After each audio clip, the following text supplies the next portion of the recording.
je vais vous présenter alors effectivement l'expérience locale du développement de ces consultations post-réa et revenir alors assez rapidement pour laisser de la place à la discussion sur l'origine qui est le syndrome post-réanimation qui a été évoqué auparavant. Donc le syndrome post-réanimation, c'est l'ensemble des séquelles que vont présenter les patients, que ce soit physique, psychologique ou parfois même biologique. Donc c'est un petit peu un catalogue parce qu'on décrit ces problèmes-là depuis quelques années. Le point de départ, c'est ce premier travail qui a été réalisé au Canada, que vous connaissez sûrement, qui a un peu plus de 10 ans.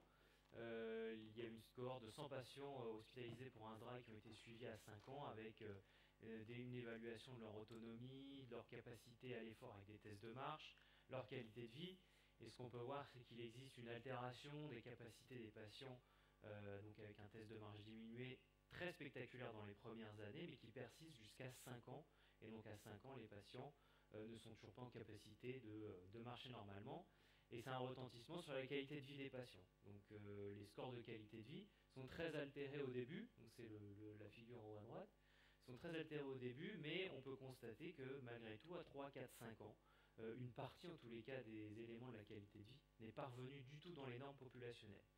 Et ces différentes séquelles se traduisent par une augmentation des coûts liés à la prise en charge des patients, très important dans les premières années, c'était de mémoire 20 000 dollars canadiens dans la première année, puis 10 000, et puis ensuite, par patient et par an, un excédent de 5 000 à 6 000 dollars canadiens.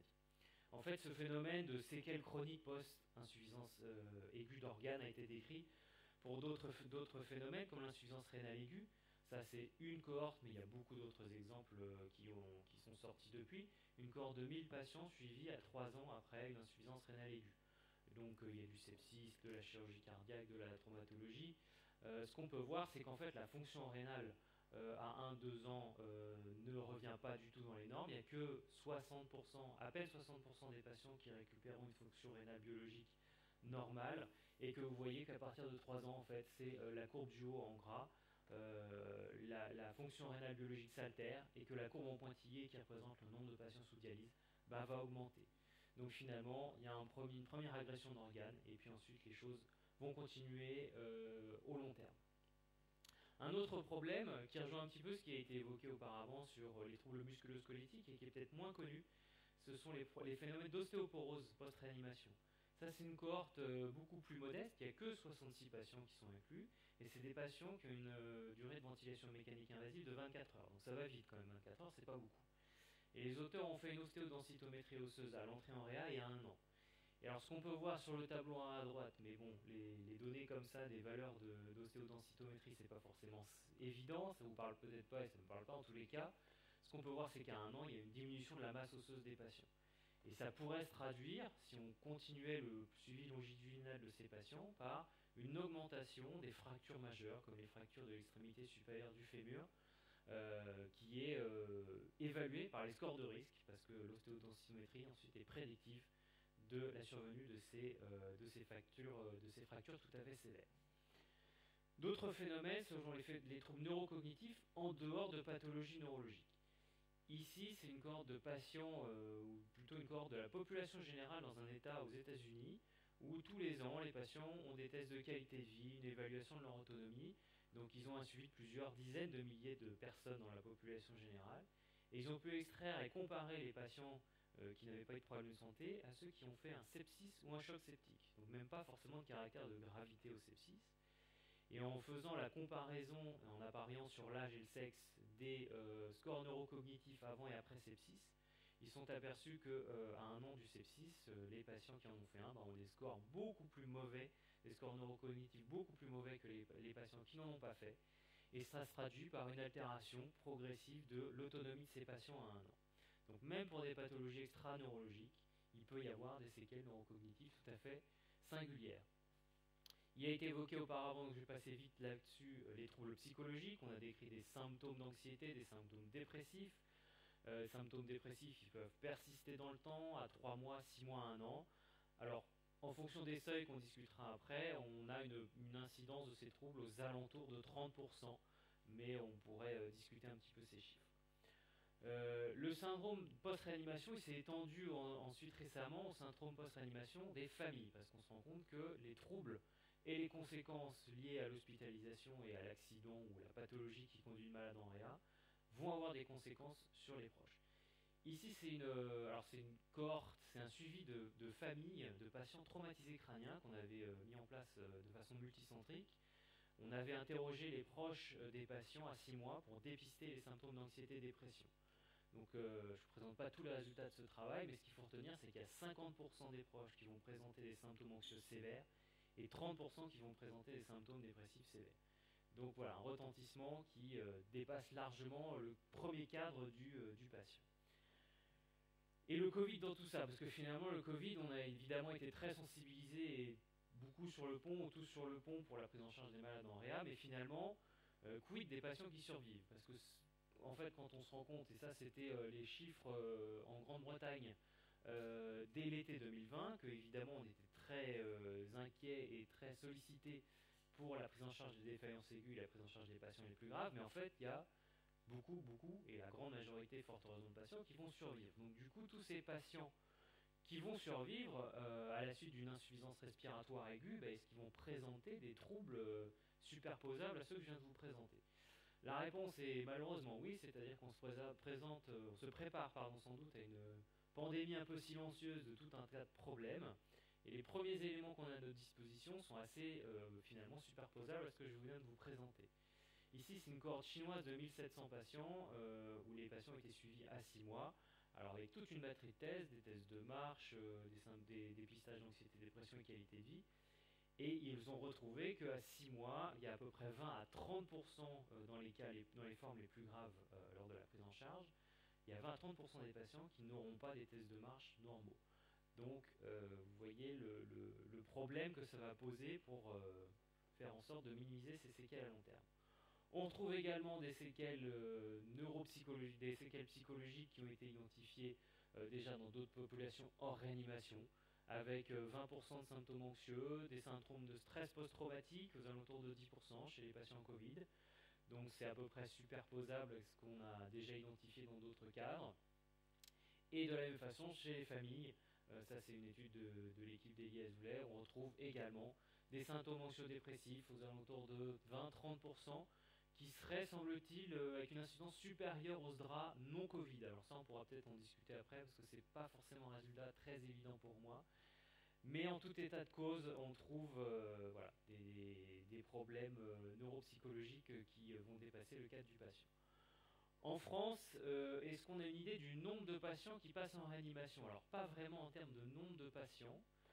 Par contre, j'ai retrouvé ce chiffre de 8 millions de journées d'hospitalisation en unité de soins critiques ou de soins intensifs.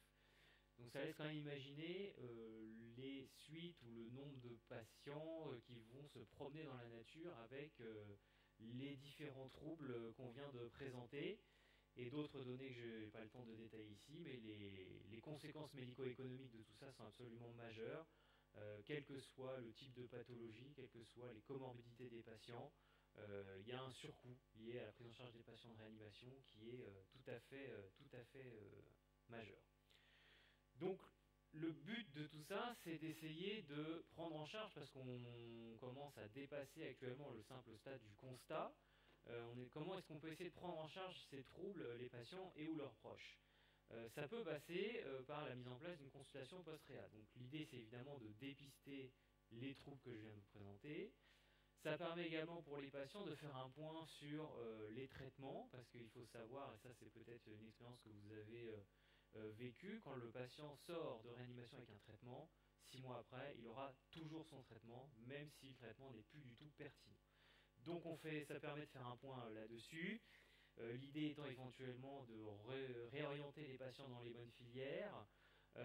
Et comme ça a été dit également précédemment, on se pose beaucoup de questions à la phase initiale sur l'intensité de soins, les contrats de soins, la question des limitations des thérapeutiques actives. Et finalement, des fois, on n'a pas forcément toutes les armes pour bien juger tout ça. Donc ça permet aussi d'avoir un retour d'expérience tout à fait intéressant pour les soignants. Après, un point qui est par contre peut-être beaucoup plus questionnant, c'est pourquoi est-ce que ce serait aux médecins de réanimation de faire et d'organiser cette consultation. On peut imaginer que c'est les patients qui sont à distance, c'est plus de la médecine de ville, de la coordination de soins qui ne nous appartient pas.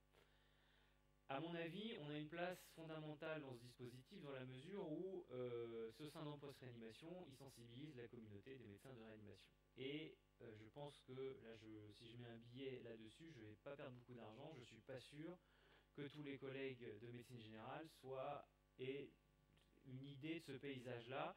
Et je ne suis pas sûr que dans leur patientèle, ils aient beaucoup de patients qui ont fait de la réanimation. Donc je ne pense pas que ce soit, en tous les cas, la première porte d'entrée.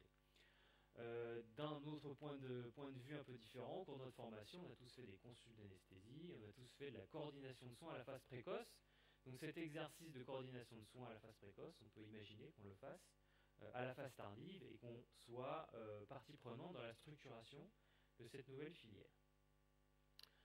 En ce qui concerne un petit état des lieux qui date avant la pandémie Covid, et il est vraisemblable que le paysage va beaucoup changer dans les prochaines années, on a voulu savoir qui avait développé cette activité en France. Donc on avait passé une enquête à laquelle beaucoup de collègues finalement avaient répondu. On a identifié 250 réponses originales dans le questionnaire. En France, on avait exclu les collègues qui avaient répondu à l'étranger. On avait des réanimations de centres universitaires, de centres hospitaliers généraux, de quelques centres privés de PSPH, donc un paysage quand même assez exhaustif des structures de soins en France. Et aussi dans les types de réanimation, une photographie assez exhaustive là également, avec des réa chirurgicales, des collègues de mire, des réa polyvalentes.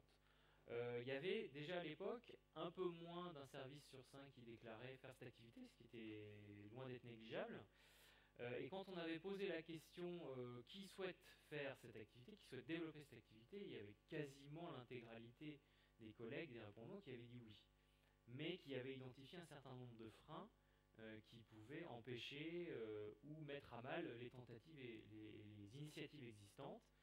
Et on reprochait, on avait mis en avant les problèmes financiers, les problèmes logistiques, des questions de est-ce que c'est un intérêt pour le patient de faire tout ça, et aussi des données, un manque de données pratiques, c'est-à-dire quand moi je suis dans mon service, qu'est-ce que je fais demain pour mettre en place cette activité. Donc le but là, c'est de vous décrire une expérience de centre, avec toutes les limites évidemment que ça comporte, mais aussi en espérant vous donner quelques trucs à probablement faire et des trucs à probablement ne pas faire. Donc c'est l'expérience qu'on a mis en place à Nantes à partir de 2016, on a commencé cette activité. On a décidé de façon relativement arbitraire de revoir les patients à 6 mois de leur séjour en réa. Dans l'enquête qu'on avait menée, il y avait plein de délais différents. Il y avait 3 mois, 1 an, délais variables en fonction des disponibilités, je pense, des collègues qui faisaient ce type d'activité. Bon, donc j'ai pas de réponse toute faite à vous dire il faut les voir à 3 mois, à 6 mois. Je pense que plus on les voit tôt, plus certainement on peut dépister des choses. Plus c'est facile aussi d'avoir la main sur les patients parce que plus le temps passe et plus les patients sont dispersés et plus trop sensibilisés à ce qui leur est arrivé. Voilà, donc c'est un seuil qui vaut ce qu'il vaut. D'un point de vue purement pratique, nous, la réanimation dans laquelle on a mis ça en place, c'était essentiellement des patients de traumatologie, donc on revoit des patients polytraumatisés, traumatisés crâniens, mais également des patients atteints de choc septique à point de départ digestif et de la chirurgie viscérale lourde, c'est ça essentiellement, et quelques motifs un peu plus ésotériques comme de l'obstétrique, mais c'est évidemment loin d'être le cœur du recrutement. De façon là encore très arbitraire, on s'est fixé un seuil de ventilation mécanique invasive à plus de 24 heures, pour des raisons purement matérielles. J'entends par là qu'on n'est pas en capacité de revoir les patients qui sont hospitalisés pendant 48 heures par exemple, en dehors de toute ventilation. Ça fait un volume qui devient trop important et que pour le moment on ne peut pas assumer, mais qui serait certainement intéressant de ne pas négliger. Là encore, pour des raisons pratiques, on avait décidé de ne pas reconvoquer les patients atteints de brûlures graves, parce que les patients atteints de brûlures dans le centre, ils sont hospitalisés dans un rayon de 2 à 300 km, donc ça paraissait pas possible de le faire. Mais avec le Covid, il y a des nouveaux outils comme les téléconsultations qui nous semblent intéressants de tester, donc à voir. Là encore, des petits points pratiques sur le déroulement et l'organisation. Le où me semble déterminant, c'est-à-dire qu'il y a quelques expériences, mais ça c'est à force de discuter avec les gens, qui nous rapporté des consultations post-réa au sein du service. L'immense avantage, c'est que ça permet aux gens, s'ils le souhaitent, de refaire un point sur les lieux, parce que souvent ils ne remettent pas très bien ce qui s'est passé, ils se souviennent vaguement de ce qui leur est arrivé. Donc ils peuvent remettre des images, recoller un peu les morceaux. Le grand piège, à mon avis, de faire ça au sein de la réanimation, c'est qu'il n'y a pas forcément un lieu dévolu. Donc ça peut être un lieu de passage, et rapidement, on voit bien que c'est pas adapté. Et souvent, les initiatives qui ont mis en place ces consultes au sein des réa, ça finit par s'étioler. Donc nous, on a pris un bureau au sein des consultations d'anesthésie. Donc c'est des consultations mutualisées. On a un bureau à nous, on est tranquille, on ne vient pas nous embêter. Et du coup, rien que ce point-là, il est, à mon sens, très, très important à régler. On a en plus la chance d'avoir un centre de prélèvement autour des consultations, donc on peut proposer des bilans de dépistage biologique aux patients. Ça, c'est le petit plus local. Après, sur le qui fait, qui organise et qui fait le déroulement de la consultation, c'est un médecin de l'équipe de réanimation. On a régulièrement proposé aux équipes infirmières, aux psychologues kinés de venir. En pratique, ça n'a pas fonctionné parce que, en fait, pour des raisons là encore un peu matérielles, lorsque l'infirmière a fini son service à 14 heures, et ben, soit elle vient en consulte, mais c'est compté comme du temps de travail et ça pose tout de suite des problèmes sur les plannings, soit elle ne vient pas. Donc ça, c'est malheureusement à ce stade, ça reste quasiment exclusivement médical. On verra bien comment ça se passe. Le temps prévu par patient, c'est à peu près 1 heure. En pratique, 1 heure, c'est large. On a le temps de débriefer et de voir pas mal de choses. On est plutôt avec l'habitude à 40-45 minutes, mais vous voyez, on n'est pas non plus à 30 minutes. Hein. Ça reste des consultations assez exigeantes. Et on est à une demi-journée par semaine en dehors des périodes de vacances scolaires. Donc en juillet-août, on ne fait plus rien à partir du 10-15 juillet, des fois quand on a de la chance. Et on reprend fin août, et en général, du coup, les consultes de fin août-septembre sont assez denses. Alors un point vraiment important, c'est comment on convoque le patient. Parce que quand le patient est sorti de réanimation, c'est une chasse à l'homme qui commence. Le patient il est parti à droite, à gauche, et la première étape c'est de remettre la main dessus, parce que même trouver cette simple information où est le patient, c'est pas simple. Donc on a testé plusieurs systèmes avant d'arrêter celui-ci qui marche pas trop mal, qui est loin d'être parfait, mais pour le moment on n'a rien trouvé d'autre. Donc quand le patient sort de l'arrière, donc là c'est vraiment, on l'a encore sous la main, on programme avec lui s'il est en état et surtout les proches, une première consultation avec une date qui peut varier, mais on dit voilà, on vous reverra dans 6 mois et on explique pourquoi on refait cette consultation. Ça permet de sensibiliser et de favoriser l'adhésion des patients à la consulte. Les quelques expériences de centre où on n'en parle pas, on envoie juste une convocation à 6 mois ou 3 mois ou peu importe, en disant il faut que vous reveniez à la consultation post-réanimation, ça marche pas parce que les patients savent pas à quoi ça sert, savent pas pour une consulte post-réa c'est plus que nébuleux. Donc le fait de leur expliquer en direct, ça facilite quand même beaucoup le processus. Ce qu'on fait du coup dans le mois qui précède la date estimée, c'est là que la chasse à l'homme commence. Donc on appelle le patient, si on arrive à tomber et à lui mettre la main dessus pour voir où il est, tant mieux. Et sinon, des fois, il faut rappeler la famille, le médecin traitant, et c'est ça qui est vraiment assez chronophage. Mais c'est important parce que si le patient il est toujours hospitalisé dans un SSR X, vous aurez beau envoyer la convocation à domicile, il ne se passera rien. Donc c'est pour ça que cette étape, elle n'est pas très motivante intellectuellement, mais ô combien importante pour assurer le succès de la consultation. Et ensuite, on valide la date définitive, on envoie la convocation avec des questionnaires qui permettent de dépister les troubles qui ont été présentés, anxiété, dépression, stress post-traumatique, et un questionnaire de qualité de vie. On a également une fiche dédiée qui a fait l'objet, là encore, de pas mal de modifications, qui permet de dérouler complètement la consulte sans oublier d'éléments importants. Donc on fait un point sur les données, les traitements, les symptômes douloureux. On récupère à cette occasion les différents questionnaires que je vais vous présenter rapidement en vous donnant là encore quelques trucs et astuces. Et puis à l'issue de la consultation, on fait une petite synthèse qu'on envoie au médecin traitant et on explique aux patients ce qu'on a trouvé et ce qu'on leur conseille de faire.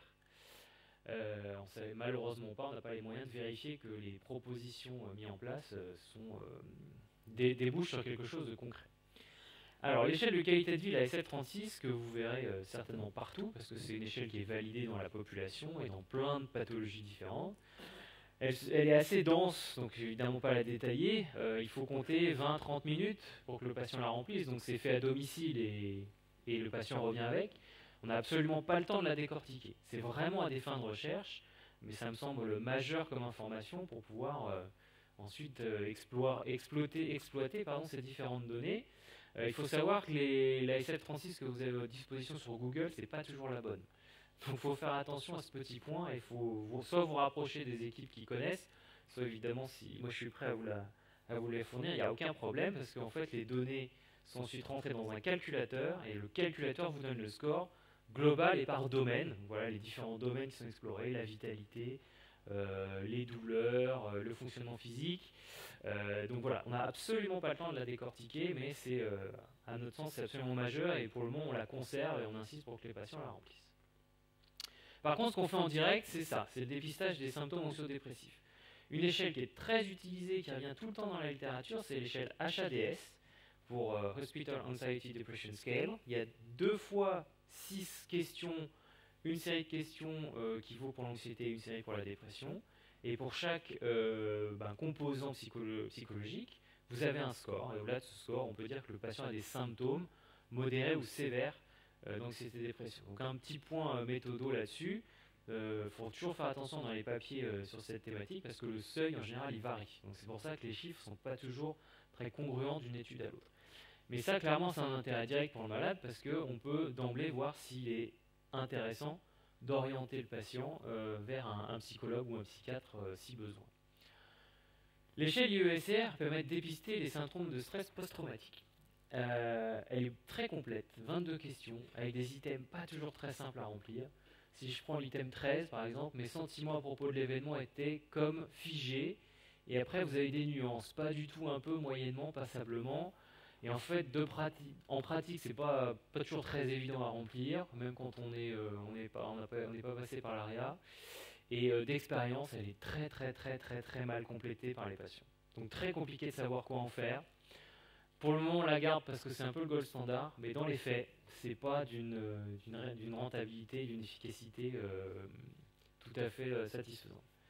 On remplit en plus uniquement pour les patients neurolésés une échelle qui est l'échelle de Gauss, qui est un peu le gold standard en neuroanimation, que je ne vais pas détailler ici. Je vais vous donner quelques résultats de notre première expérience qu'on a dû pour le moment arrêter avec le Covid et qui reprend tout juste. Donc sur à peu près 200 patients, il y en avait 70 qui étaient perdus de vue ou décédés dans les suites de la réanimation. C'est des patients jeunes et ventilés pendant en moyenne 10 jours. Il y a à peu près un malade sur 3 qui se souvient de rien, souvent des patients traumatisés crâniens, et après beaucoup de troubles divers et variés liés aux souvenirs. Ce qui est le plus spectaculaire, c'est le syndrome persécutif. Quand les patients vous racontent ça, en général, ça n'a pas été suffisamment débriefé après. Ça reste assez inquiétant pour les patients. Comme je le disais auparavant, enfin un point sur les médicaments, donc il y a un peu tout n'importe quoi qui persiste après l'ARIA, des traitements anticoagulants, des bêta-bloquants, des traitements antalgiques, des traitements psychotropes, et pour vous dire à quel point c'est difficile d'arrêter les médicaments, moi je me suis battu avec un médecin généraliste pour qu'il arrête les AVK à la suite d'une EP sous-segmentaire qu'on avait diagnostiquée en réa.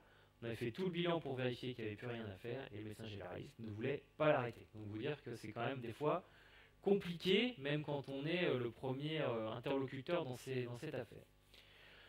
Donc comme je le disais, on dépiste aussi un petit peu les symptômes douloureux. Donc on s'est mis en relation avec le centre d'études de traitement de la douleur pour orienter les patients qui étaient les plus impactés par ces troubles. Pour les quelques patients qu'on a orientés, parce que c'est loin d'être la majorité, vous voyez ici que 10% des malades.